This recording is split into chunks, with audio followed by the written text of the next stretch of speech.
Assalamualaikum warahmatullahi wabarakatuh. Apa khabar semua?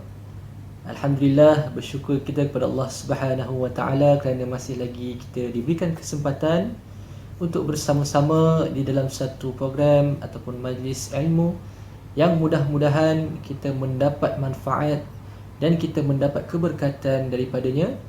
Mudah-mudahan Allah ampunkan segala dosa kita dan para malaikat, makhluk-makhluk yang ada di muka bumi ini mendoakan kita insya-Allah.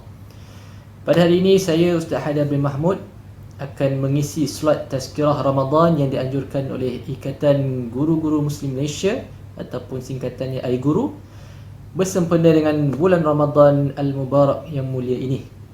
InsyaAllah para penonton, para pendengar yang bersama-sama dengan saya pada kali ini, saya akan kongsikan berkenaan dengan takwa.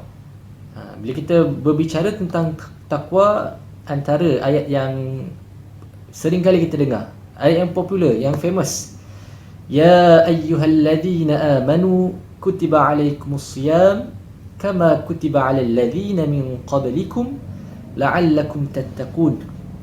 Wahai orang-orang yang beriman, diwajibkan ke atas kamu untuk berpuasa seperti mana telah diwajibkan ke atas mereka yang sebelum kamu. La'allakum tattaqun.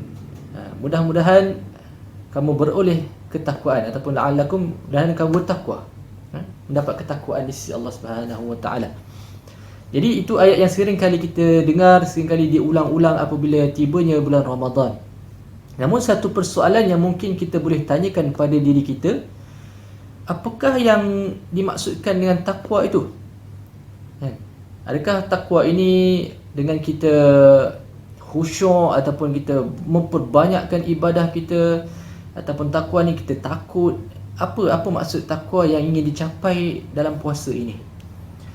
Dalam mengulas isu takwa ini, saya ingin bawakan satu kefahaman daripada sebuah hadis, yang mana hadis yang agak panjang, saya bawakan mafhum hadis itu sahaja, berkenaan dengan beberapa orang sahabat Nabi telah datang menziarahi rumah Nabi sallallahu alaihi wasallam dan bertanyakan kepada isteri Nabi, apakah amalan Rasulullah sallallahu alaihi wasallam?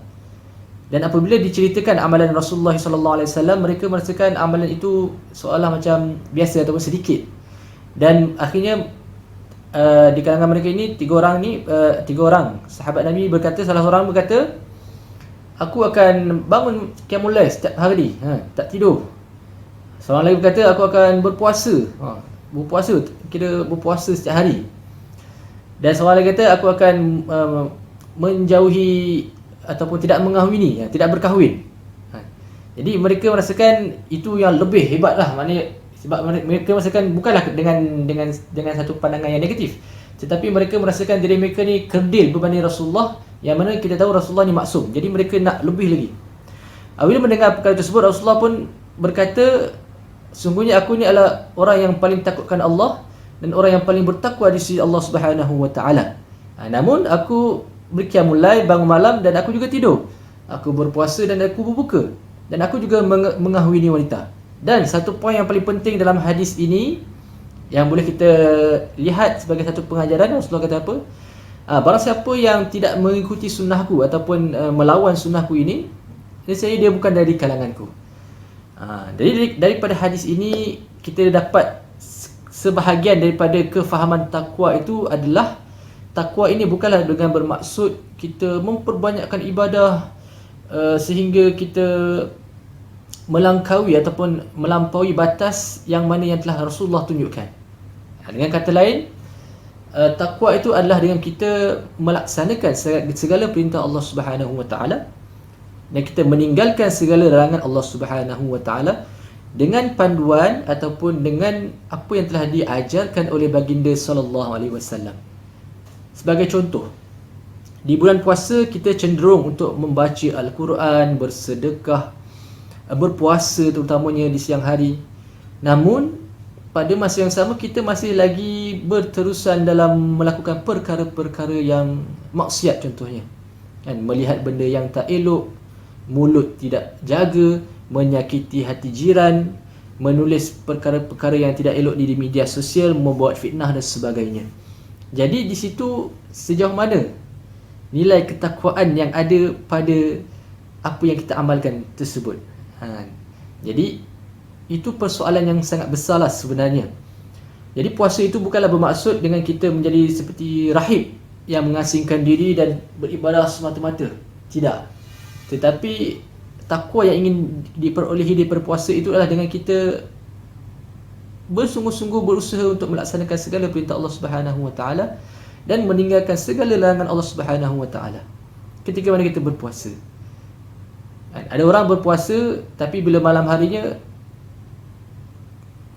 isap rokok dan sebagainya, pergi ke tempat-tempat yang tak elok.